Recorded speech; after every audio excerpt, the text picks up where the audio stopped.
Coucou. Éclaire mes jours, mes nuits. Connectez-vous. Tu es mon soleil, tu es l'âme de ma vie.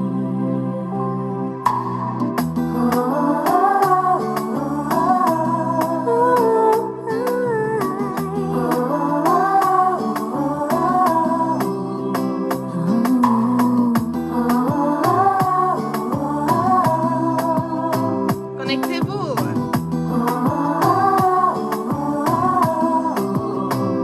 Tu es mon soleil, illumine mes jours, mes nuits. Tu m'émerveilles, tu nourris mes envies. C'est plus pareil depuis que t'es parti. Toute seule j'essaye, mais ça ne me poursuit. Je donnerai ma vie, tu sais, Coucou. pour te suivre. J'aimerais changer le passé. Je veux vivre auprès de toi, je resterai. Je m'enivre de toi et de tous les secrets qui nous lient à jamais.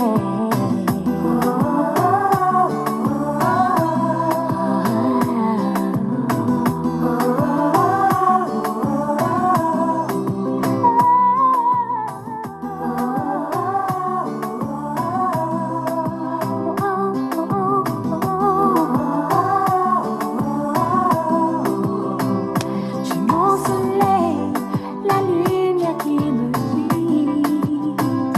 Dans mon sommeil, tu dessines mes rêves aussi.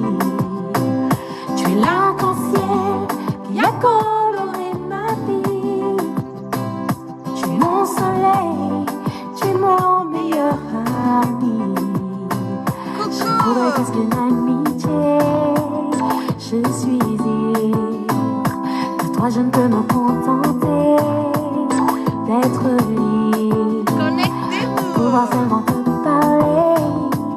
Je veux vivre avec toi, être à tes côtés et poursuivre ce rêve en réalité.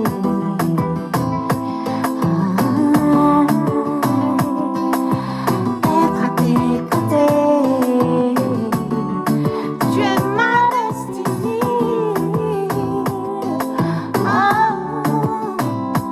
Ma destinée.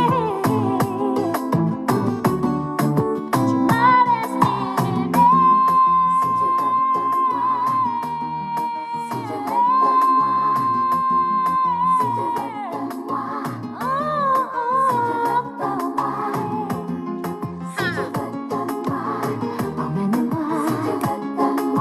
si tu veux de moi, si tu veux de moi, emmène-moi. Si tu veux de moi, si tu veux de moi, emmène-moi. Emmène-moi où tu veux, emmène-moi si tu veux, emmène-moi. Si tu veux de moi, je ne laisserai jamais les autres briser ce qui existe. Si tu veux de moi, si tu veux de moi, emmène-moi. Si tu veux de moi,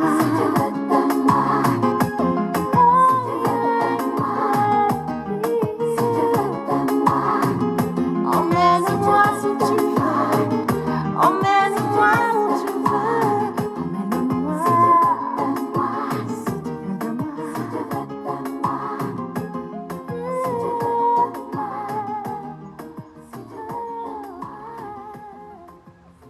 Coucou, coucou, coucou, coucou. Bonsoir à tous. Merci d'être connectés avec moi ce soir. C'est la guêpe.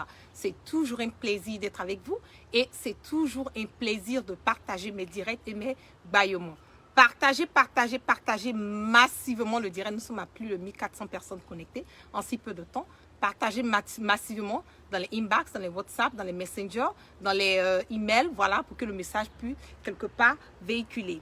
Nous allons parler aujourd'hui, je vais faire un peu le décryptage de cette situation que nous vivons dans notre pays en ce moment, instant T, cette histoire de terroristes. Et quand j'entends terroriste, pour moi, c'est quand même un flashback parce que j'ai connu ça j'ai vécu, voilà, les attentats des terroristes au niveau de New York en 2001, voilà, le 11 septembre. Voilà, j'ai connu.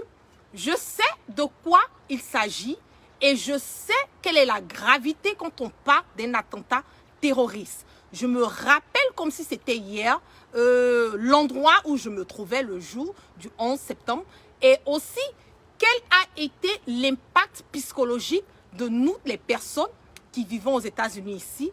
Et aussi, jusqu'à aujourd'hui, il faut le reconnaître, il y a des personnes qui n'ont pas pu, quelque part, se retrouver après cet attentat.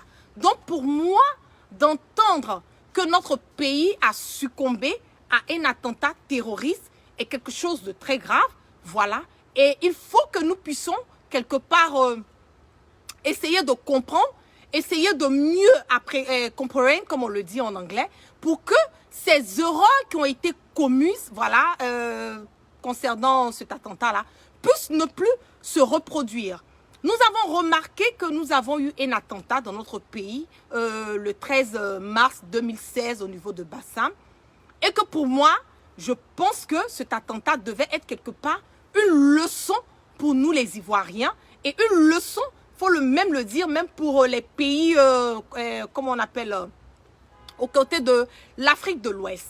Et cet attentat a fait plus de 20 morts, celui de Bassam. Et aussi, il faut le remarquer que il y a eu des annonces, il y a eu aussi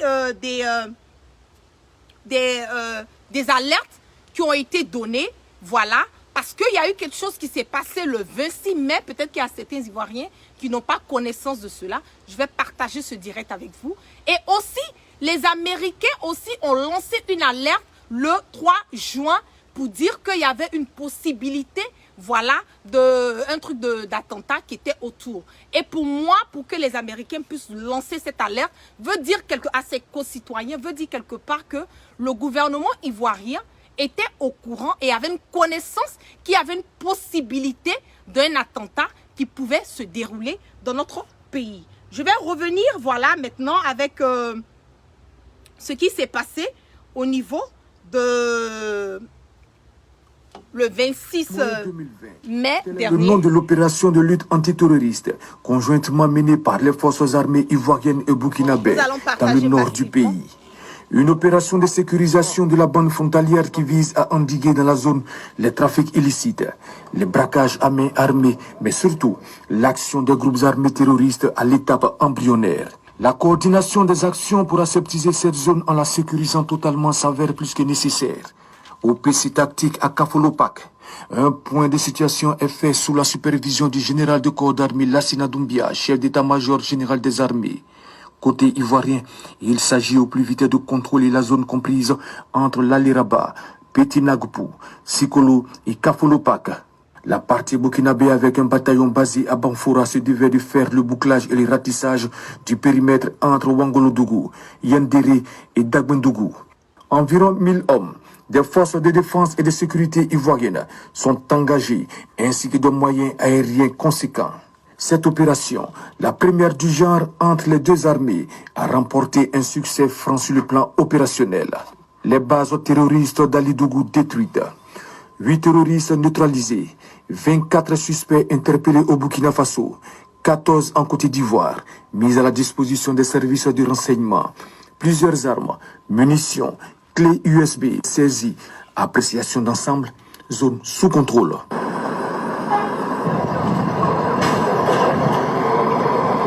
Satisfaction des deux états-majors. Excellent résultat obtenu grâce à la parfaite coordination entre les deux armées. Une initiative à poursuivre. Comme eux, ils n'ont pas de frontières, ils traversent et vous ne pouvez pas poursuivre puisqu'il y a la frontière. Mais ici, les deux armées se sont rassemblées. On a essayé de monter l'opération et vous voyez qu'il n'y a plus de possibilité de s'échapper. Et c'est ça qui nous a permis d'avoir des résultats tangibles.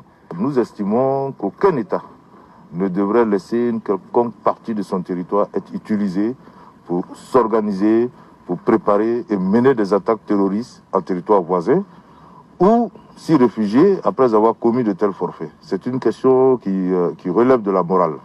Donc cette opération conjointe nous aura permis de lever des doutes. Et au regard des résultats obtenus, nous pensons que cette zone pourra être stabilisée de façon durable. C'était un devoir pour nous de nous coordonner avec nos frères des forces armées du Burkina Faso pour sécuriser cette région.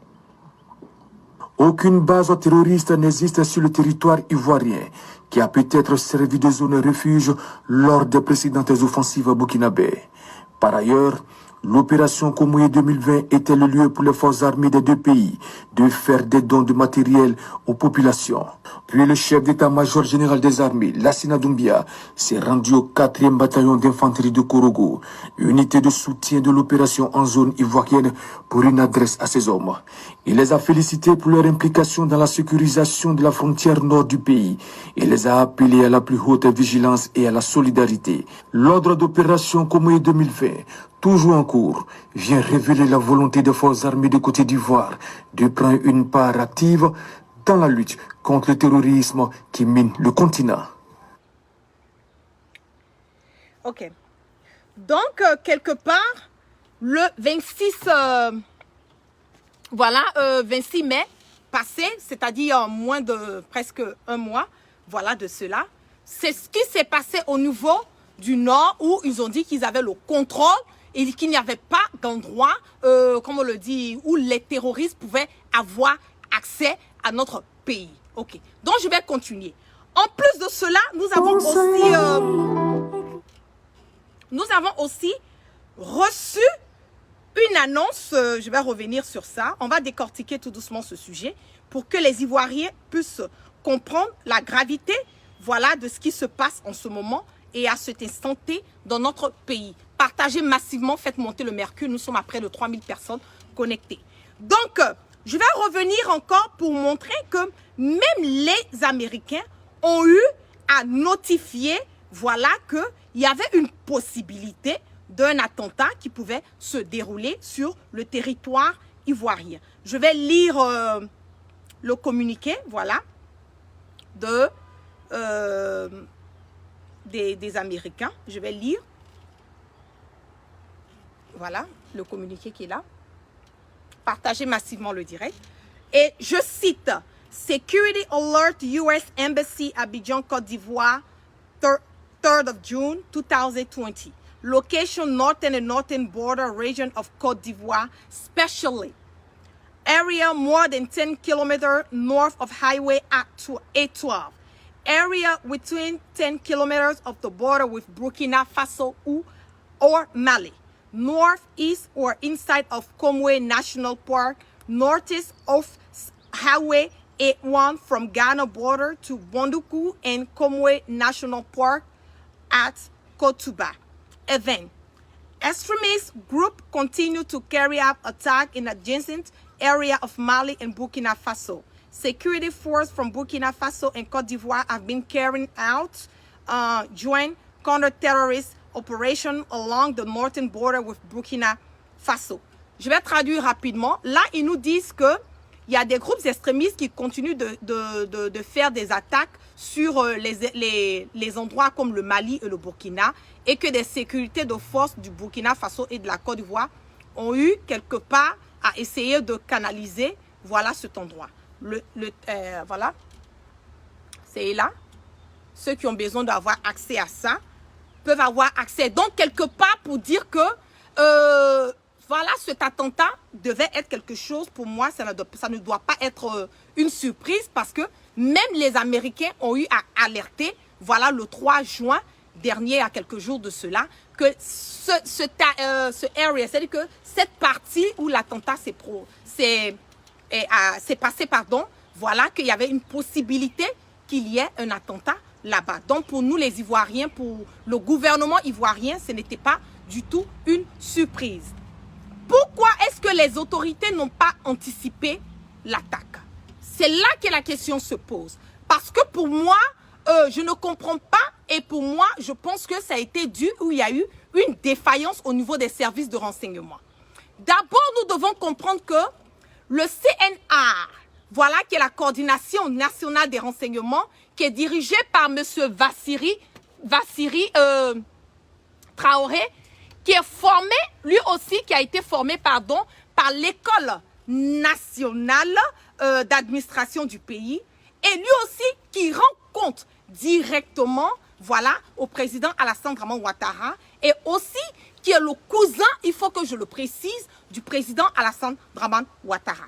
Les attaques de Bassam, il y a eu des milliards, après l'attaque de Bassam, il y a eu des milliards, voilà, de francs CFA qui ont été débloqués pour que nous puissions, quelque part, freiner, voilà, ces genres d'attaques dans notre pays. Mais moi, la guêpe, je ne peux pas comprendre que en 4 ans seulement, il y a plus que, comment on appelle ces milliards qui ont été débloqués. Je ne peux pas comprendre que en 4 ans, nous n'avons pas pu mettre des dispositions pour que ces gens, je n'ai pas dit que les attentats ne peuvent pas aboutir, oui. Rien d'autre a été fait. Pour moi, c'est vraiment, excusez-moi, je vais peser mes mots et je vais être direct et je vais aller droit au but. Mais pour moi, ça a été une négligence impossible. Voilà.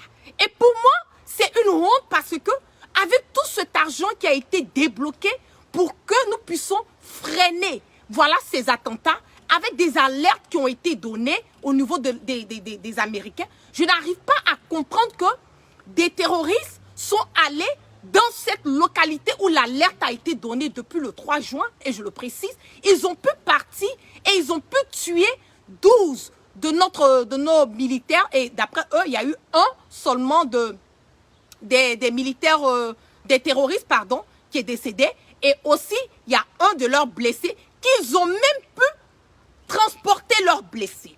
Pour moi, je pense que c'est une honte, voilà, pour le gouvernement ivoirien. Je pense que c'est une honte pour nos services de renseignement, parce que pour moi, je pense qu'ils n'ont pas pris, voilà, cette histoire à cœur. Je vais revenir encore pour dire, et je vais partager avec vous, voilà cette déclaration qui a été faite par Alassane Dramane Ouattara quand nous avons eu l'attentat de Bassam. Il a eu à dire que un effort substantiel sera consacré au domaine du renseignement qui nécessite des investissements importants. Compte tenu des menaces internationales, il s'agira de faire du renseignement une priorité budgétaire et opérationnelle cohérente, en relation avec les pays amis qui sont disposés à nous apporter leurs expériences et leurs technologies adaptées aux nouvelles menaces, a assuré Alassane Dramane Ouattara. Pour l'année 2020 et les années à venir, le président ivoirien Alassane Dramane Ouattara s'est engagé devant les corps constitués à assurer la sérénité, la tranquillité et la paix à toutes les populations vivant en Côte d'Ivoire.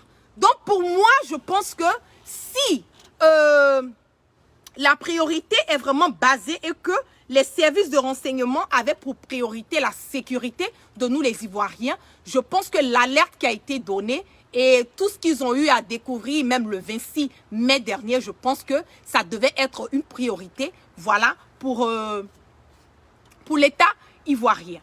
Après cela, nous avons aussi, il faut le préciser, nous avons une deuxième CNA. J'avais parlé d'une première qui était dirigée par M. Vassiriki Traoré, qui est le cousin de Alassane Dramane Ouattara, et celui-même qui rend compte directement à Alassane Dramane Ouattara et à photocopie, qui est Ibrahim Ouattara, le frère de Alassane Dramane Ouattara. En plus de cela, nous avons aussi une CNA qui est dirigée par Amadou Gon Coulibaly, qui a positionné même son frère colonel Ibrahima Gon Coulibaly, qui est lui aussi le patron de la GSPA, qui est qui s'occupe de la sécurité du président Alassane Dramane Ouattara. Et en plus de cela, il a encore positionné son cousin du nom de Adama Coulibaly, qu'on appelle Petit Adama, qui est lui aussi le patron du contre-espionnage et celui que vous vous rappelez très bien qui a eu un problème de sextape où on l'a vu en train de se masturber, voilà et tout. Excusez-moi, je vais peser mes mots, mais c'est ce qui est de la vérité. Voilà, on l'a vu en train de s'adonner à des pratiques pas vraiment dignes de ce nom.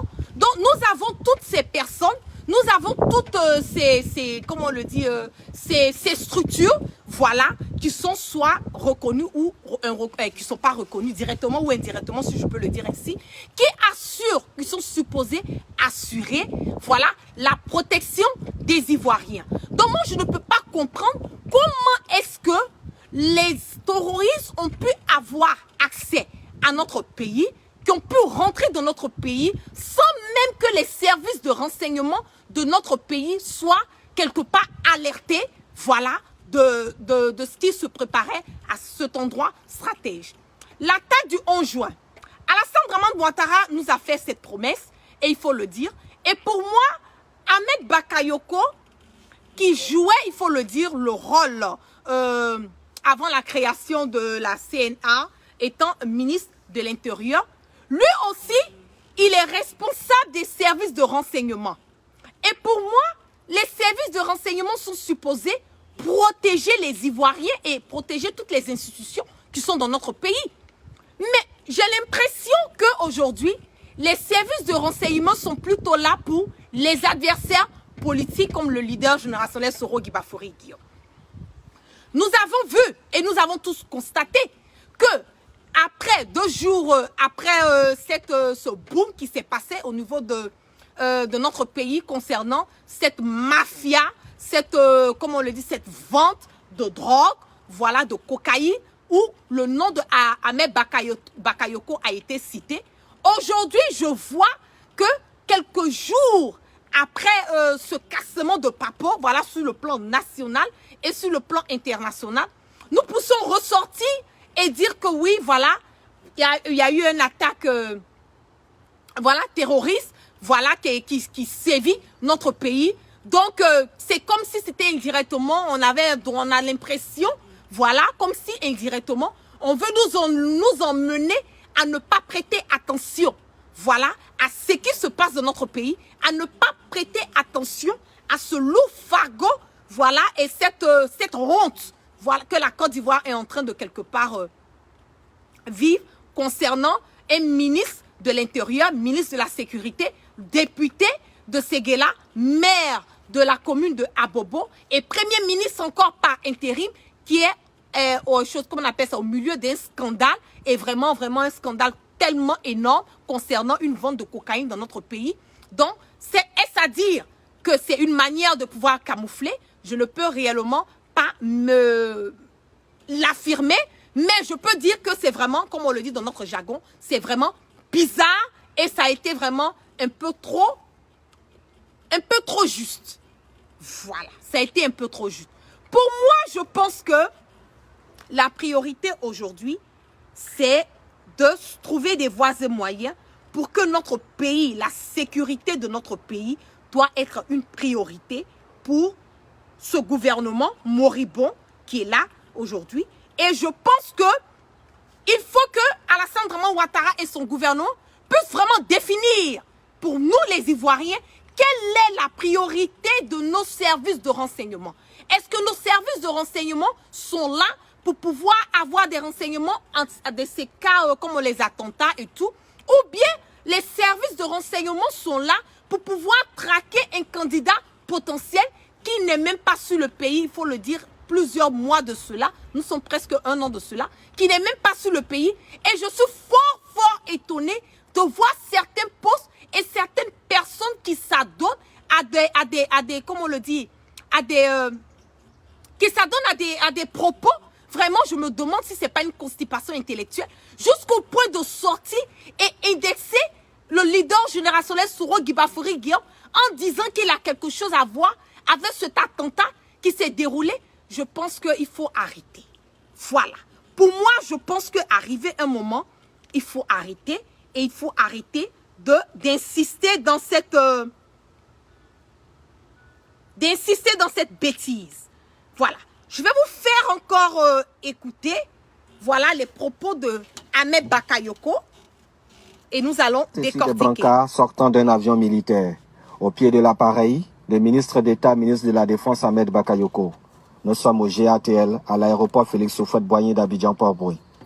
Ce jeudi 11 juin 2020 après-midi, l'armée ivoirienne procède à l'évacuation des blessés de l'attaque meurtrière d'un poste subi dans la matinée à la frontière avec le Burkina Faso. Selon un communiqué de Ahmed Bakayoko apporte ainsi son nord-est de la Côte d'Ivoire. Et nous avions, donc, on nous a signalé des blessés. Et immédiatement, on a déployé l'armée de l'air afin de ramener très rapidement nos blessés. Donc, vous voyez, donc d'arriver, ils seront pris en main à l'hôpital militaire et les plus graves seront adressés à des centres spécialisés. Quelle est la nature de cette attaque? Écoutez, c'est une attaque terroriste. Hein. Évidemment, quelque chose de nature, nous sommes en train de faire des enquêtes et les services d'investigation pourront préciser au bout de l'enquête la nature précise et l'origine de cette attaque. Quelles sont les dispositions après cette attaque? Quelles sont les dispositions que prend le gouvernement pour assurer la sécurité dans cette région? Immédiatement, il y a eu un renfort. Il y a eu un renfort et nous sommes en plein ratissage. Et l'état-major après pourra faire le point et vous informer des détails. Est-ce que le mode opératoire vous laisse penser que cette attaque a un lien avec l'opération Komoué? Écoutez, il n'y a pas de cause particulière, il n'y a pas ni de cause à un attentat terroriste. Et semer la terreur, c'est détruire des vies, c'est désorganiser les États, représailles ou pas. La seule réponse des États, c'est de faire face. Et nous organisons pour faire face. Et donc, pour nous, on avait des informations sur cette menace des narcotrafiquants et alliés terroristes. Cette menace des narcotrafiquants. Voilà, c'est ce côté qui m'a un peu choqué, ça m'a un peu choqué parce que comment est-ce que cet attentat a été déroulé seulement que hier de cela et le ministre Ahmed Bakayoko sait que ces gens ont un règlement de compte des narcos, comme on le dit, trafiquants. Moi, c'est un peu, je pense que c'est un peu trop tôt pour lui de pouvoir même mentionner cela à condition et si et seulement si il a une idée vraiment. Et nous organisons pour faire face. Et donc, pour nous, on avait des informations sur cette menace des narcotrafiquants et alliés terroristes pour avoir un accès à une zone portuaire. Nous avons des menaces des narcotrafiquants. Ahmed Bakayoko, nous savons très bien qu'en ce moment et à cet instant T, que ce soit en Côte d'Ivoire ou bien même dans les autres pays de l'Afrique de l'Ouest, tu es celui, voilà, les deux journalistes l'ont démontré par A plus B, que tu es celui qui est le gourou, qui est le baron de la vente de cocaïne dans notre pays. Est-ce à dire, c'est à cause de toi, parce que c'est toi qui nous dis aujourd'hui que oui, que l'attaque peut être basée sur des narcotrafiquants.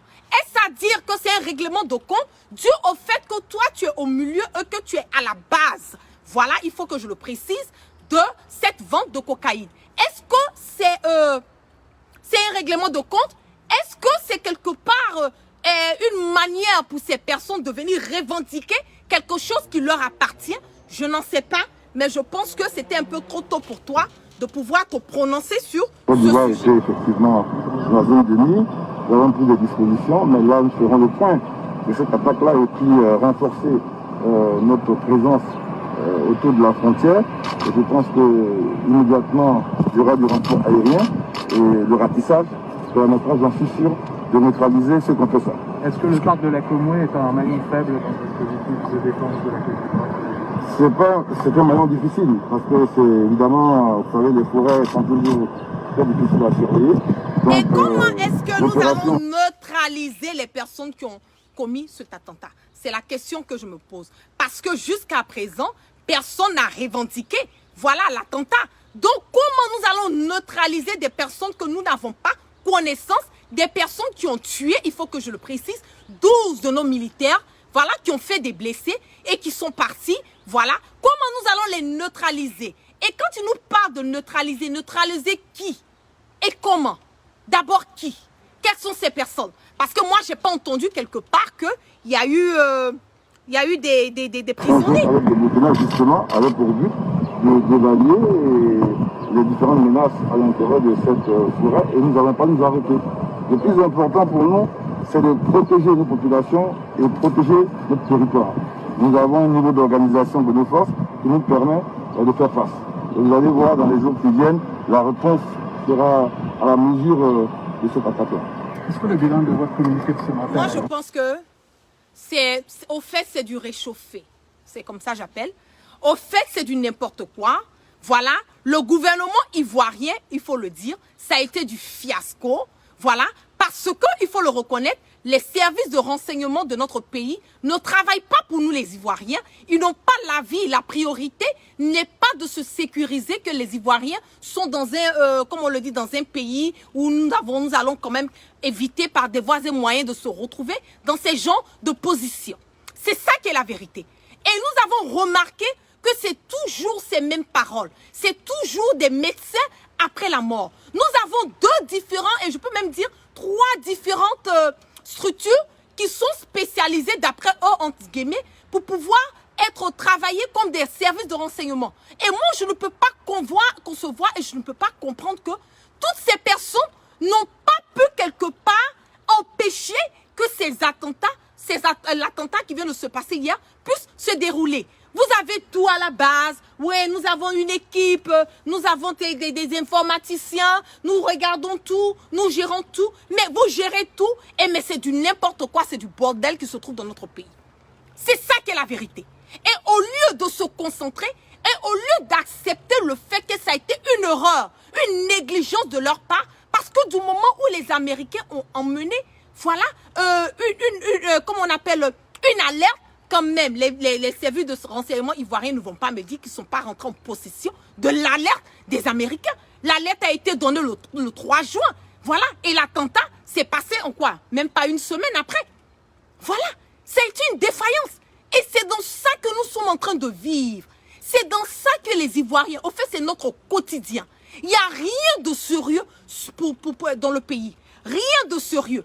Et ce qui est encore plus étonnant, c'est le fait que le président de la République de Côte d'Ivoire, vous êtes là matin, midi, soir, oui, vous les souristes, vous avez montré les photos, vous avez donné l'information. Mais le président de la République de Côte d'Ivoire n'est même pas sorti pour pouvoir faire même un discours à la nation pour présenter, voilà, ses condoléances aux familles qui ont perdu ces militaires.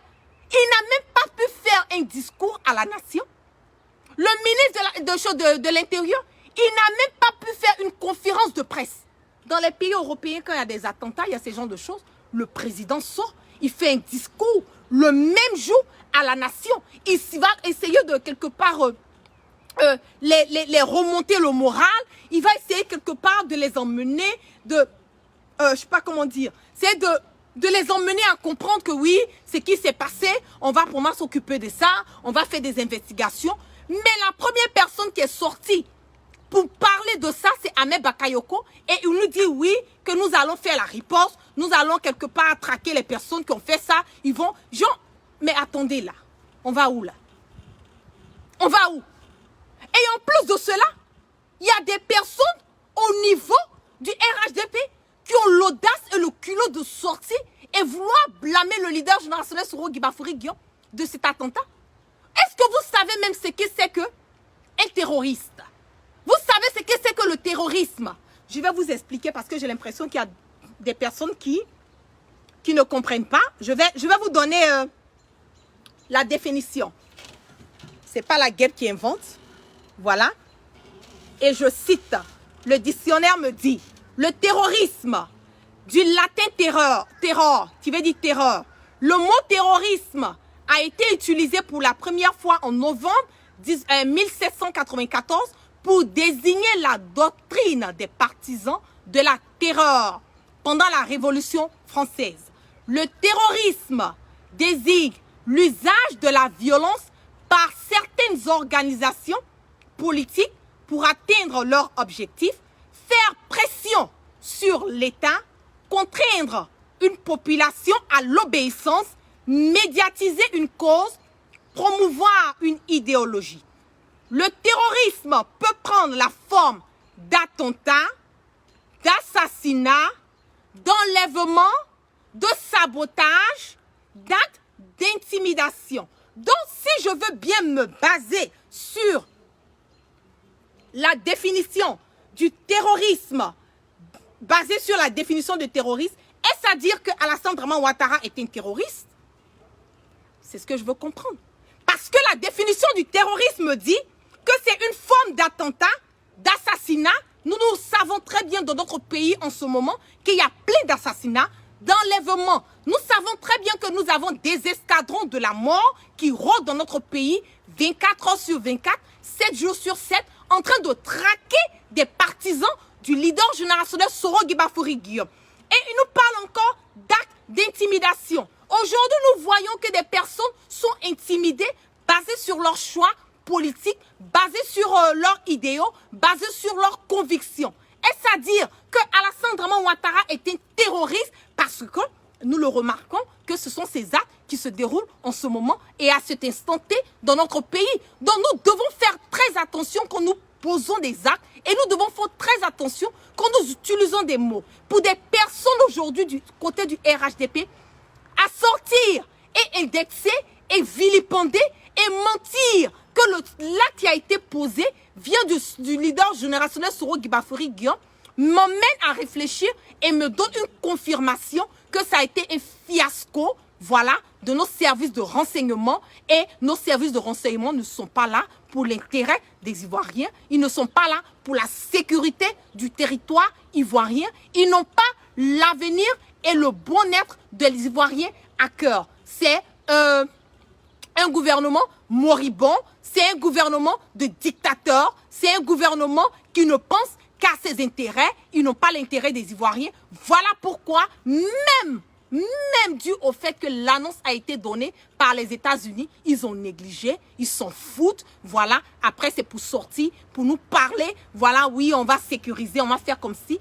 C'est pas ça. Nous ne voulons pas des médecins après la mort. Nous voulons des personnes qui seront proactives, des personnes qui vont penser déjà à mettre des dispositions pour ne même pas que ces attentats arrivent. Nous ne voulons pas quelqu'un qui va sortir et nous dire nous aurons dû faire ça, ou bien nous allons chercher des responsables, ou bien nous allons mettre des dispositions pour investiguer, quand nous savons très bien que dans notre pays, aucune investigation n'a abouti nulle part. Donc pour cela, nous ne devons même pas nous mettre dans une posture de pouvoir même croiser ou bien même vivre, voilà, ces genres d'événements. Et c'est ce que je vous dis. Je vous dis que Alassane Draman Ouattara n'a jamais aimé, voilà, les Ivoiriens. Il n'a jamais eu le bien-être de notre pays à cœur. Aujourd'hui, leur intérêt, c'est de chercher à, comme on le dit, à polir l'image de Ahmed Bakayoko, c'est de chercher à détourner l'attention sur cette histoire de cocaïne que Ahmed Bakayoko au scandale de ça. Mais même s'il y a eu des terroristes, voilà et tout, mais nous ne pouvons pas oublier que nous avons un premier ministre par intérim, que nous avons le ministre de l'Intérieur qui est au centre d'un scandale de vente de cocaïne. Vous ne pouvez pas nous emmener à oublier cela. Et nous allons continuer de parler. Parce qu'aujourd'hui, Ahmed Bakayoko est regardé par la DEA. Il est regardé par, comme on le dit, par les Américains, par les Français, par les Italiens, par, comment on appelle, par les Anglais, partout. Sur le plan international, nous savons aujourd'hui que la Côte d'Ivoire est la maison mère en Afrique de l'Ouest concernant la vente de cocaïne. Et nous le savons très bien que Ahmed Bakayoko est celui qui est au milieu de toute cette marmaille de vente de cocaïne dans notre pays. Donc vous n'allez pas essayer de venir nous faire changer. Vous n'allez pas essayer de venir nous distraire. Ou bien même essayer même de venir, comme on le dit, enlever, voilà, et nous dire, ah voilà, concentrons-nous. Oui, on va se concentrer sur les histoires de terroristes. On va se concentrer là-dessus. Mais nous n'allons pas oublier que toi, Ahmed Bakayoko, tu es un grand dealer, tu es un vendeur, tu es le baron de la cocaïne dans notre pays, tu es le baron de la cocaïne en Afrique de l'Ouest, tu es au milieu d'un scandale. Et moi, je pense que Alassane Draman Ouattara devait même, comme on le dit, l'emmener à démissionner. Voilà, c'est de ça qu'il s'agit. On devait l'emmener à démissionner. D'abord, il a sali l'image de notre pays, c'est déjà un. De deux, tu es ministre de l'Intérieur, voici un attentat terroriste qui vient de se passer dans le pays. Vous n'avez même pas pu cerner malgré les alertes. Donc finalement, ce monsieur, il sert à quoi? Oui, peut-être il sert à vendre la cocaïne dans le pays. C'est de ça qu'il s'agit. Il est bon à ça. Sinon, il n'est pas bien. Il n'est pas bon pour autre chose. Il n'est pas bien pour l'avenir de la jeunesse et des personnes qui sont pour me dire, oui, l'attentat. Mais vous savez combien de personnes, de jeunes qui meurent par jour, par overdose, par le fait qu'ils utilisent cette cocaïne? Vous avez une idée? Vous avez une idée de la jeunesse ivoirienne qui meurt à cause de la cocaïne? Aujourd'hui, dans notre pays, la cocaïne tue plus que les attentats terroristes. C'est ça qui est la vérité. Parce que la cocaïne, c'est dans notre quotidien. En ce moment et à cet instant T, je suis en train de faire ce direct, il y a au moins 3 ou 4 personnes qui sont mortes de overdose dans notre pays. Et la faute revient à qui? À Ahmed Bakayoko. Parce que c'est lui qui a permis que la cocaïne puisse rentrer dans notre pays. C'est de ça qu'il s'agit. C'est ça qui est la priorité. Qu'est-ce qui est en train de tuer notre jeunesse aujourd'hui? C'est la cocaïne. Ce n'est pas les attentats. Les attentats, c'est une fois en passant. Mais la cocaïne, c'est dans notre quotidien. C'est dans notre tous les jours. Donc, Ahmed Bakayoko doit démissionner. C'est ça qui est la vérité. On ne va pas détourner comment on le dit, nos yeux de ce qui est le problème de notre pays. Non, non, non, non. On ne va pas le faire. Nous sommes arrivés, je vous ai dit toujours, moi, mon slogan, c'est génération insoumise. Ce que nous avons accepté dans le passé, nous n'allons plus jamais accepter cela. C'est ça qui est la vérité. Donc, arrêtez de nous emmerder et je pense que le gouvernement doit prendre ses responsabilités face à ce qui s'est passé parce que les Ivoiriens doivent comprendre que ça a été la négligence de nos autorités, de nos services de renseignement et c'est ce qui a emmené et qui a permis que cet attentat a eu lieu. C'est ça qui est la vérité. C'est ça qui est la vérité. C'est la défaillance de nos services de renseignement qui a engendré cet attentat. Ce n'est pas quelque chose d'autre. Voilà, c'est ça qui est la vérité. Donc arrêtez de nous emmerder. Voilà, arrêtez de nous emmerder avec ces histoires de voilà, vous n'êtes pas sensible. Oui, nous sommes sensibles, mais c'est votre faute. Et en ce moment, nous voulons savoir qu'est-ce qui se passe par rapport à Ahmed Bakayoko. Moi, c'est ça qui est ma priorité. C'est ça que je veux comprendre. Qu'est-ce qui se passe avec Ahmed Bakayoko? Pourquoi jusqu'à ce moment et à cet instant T, le président de la République n'a pas emmené Ahmed Bakayoko à démissionner? C'est ça que je veux comprendre. Et je veux savoir pourquoi soudain et brusquement, des pasteurs qui sortent là, qui commencent à raconter leur vie sur les réseaux sociaux, Ahmed Bakayoko est quelqu'un de bien. Oui, nous sommes en train de voir, et attendez-vous les Ivoiriens, il y aura des coups d'État qui vont venir dans peu de jours. Toi, tu savais que le coup d'État va venir dans peu de jours. Ta femme qui est dans ta maison là-bas, elle va mourir là. Tu sais que Dieu ne t'a pas montré cette vision. Dieu ne t'a pas montré la vision de la mort de ta femme qui est dans ta maison, qui se couche à côté de toi. Mais c'est la vision de coup d'État des Ivoiriens que toi, un pasteur ambulant, un mentor, voilà, des personnes qui racontent leur vie sur les réseaux sociaux pour penser que les Ivoiriens sont bêtes. On va parler d'affaires d'Ahmed Bakayoko, la pille en logobi.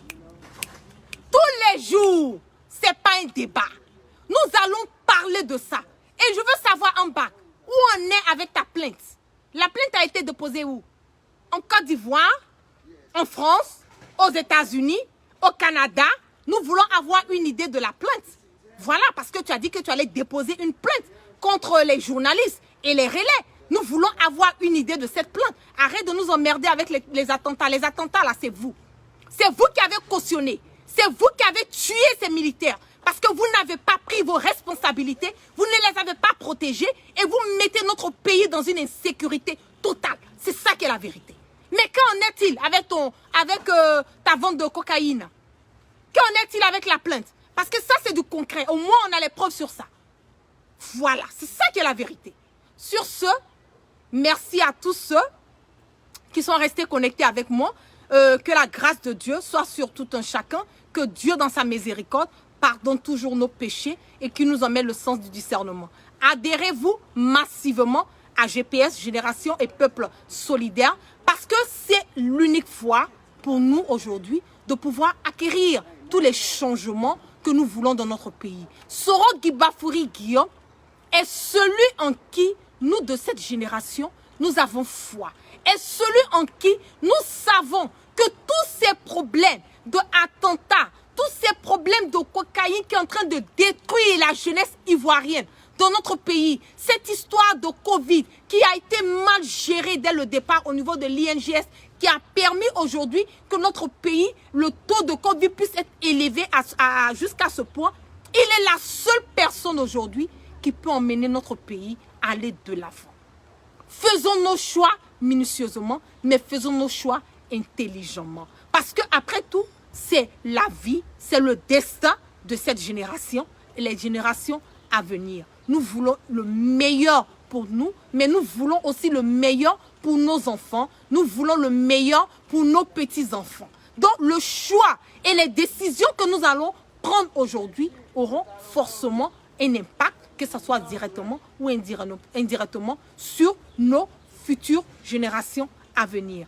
Adhérez-vous à GPS massivement, enrôlez-vous, adhérez-vous à GPS, restons focus, le leader générationnel sera sur, voilà, son pays natal très très bientôt, donc on reste focalisé là-dessus, faisons monter le mercure au niveau des adhésions pour que nous puissions montrer quelque part que ce changement, nous le voulons, pas forcément pour Soro. Voilà, il faut le dire, pas forcément Soro pouvait tout accepter et mener cette belle vie qu'il voulait.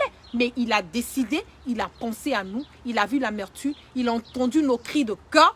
C'est pour cela qu'il nous dit aujourd'hui, je vais vous aider à faire ce changement. Donc c'est à nous aussi, quelque part, peuple ivoirien, de l'emmener et de faire comprendre à Soro qu'il ne sera pas seul dans ce combat et que nous sommes là pour le backup, comme on le dit, pour le soutenir et que nous allons faire cette traversée ensemble. Donc merci à tous ceux qui sont restés connectés. Je vous claque plein de bisous.